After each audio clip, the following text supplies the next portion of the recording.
Hello မင်္ဂလာပါဒီနေ့ကျွန်မငါခုချင်းချင်းချက်ပြီးတော့စွန်းလောင်းပါမယ်ရှင်အရင်ဦးဆုံးကျွန်မစက်သွန်အဖြူနေရဲ့ကျင်းရဲ့ငရုတ်သီးရဲ့ဆွန်ရင်းမုတ်ရဲ့ကိုရောကြိတ်ပြီးတော့စီတက်ပါမယ်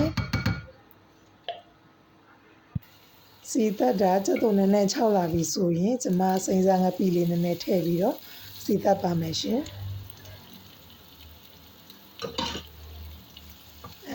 စက်သွန်စီတက်တာရပြီဆိုရင်ဒီမှာဆောနာပြောင်းစီထားတဲ့ငခုတွေကိုထည့်ပြီးတော့စီတက်ပါမယ်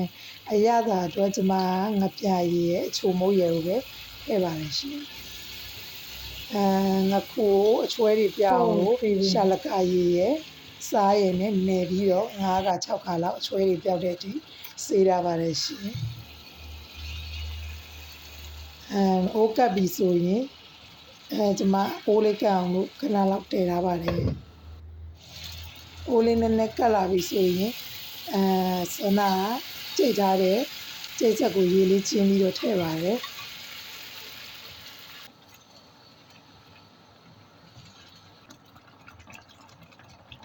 အင်းအိုးဆူလာပြီဆိုရင်အချင်ရတာအတွက်မကြီးနှစ်လေးထည့်ပါတယ်ရှင်မကြီးသည်အနှစ်မရှိတော့ကျွန်မအဲ့ဒီ ready made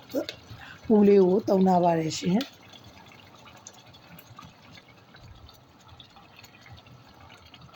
ပြီးရင်ရေလေးတစ်ခွက်လောက်ထည့်ပြီးတော့စူတဲ့အထိတည်ထားပါမယ်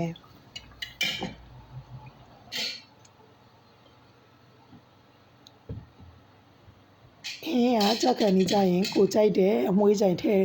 ပြီးတော့ထည့်လို့ရပါတယ်ရှင်ကျမကတော့အိမ်မှာဘာအမွှေးကြိုင်မှမရှိတော့စိုက်ထားတဲ့ရှမ်းနံလေးကိုပဲကူးပြီးတော့ထည့်လိုက်ပါတယ်ရှမ်းနံလေးကိုပဲအုပ်ပြီးတော့ထည့်လိုက်ပါတယ်ရှင်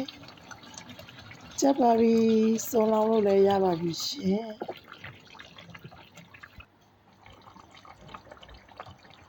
ကျေးဇူးပါဘိုင်ဘိုင်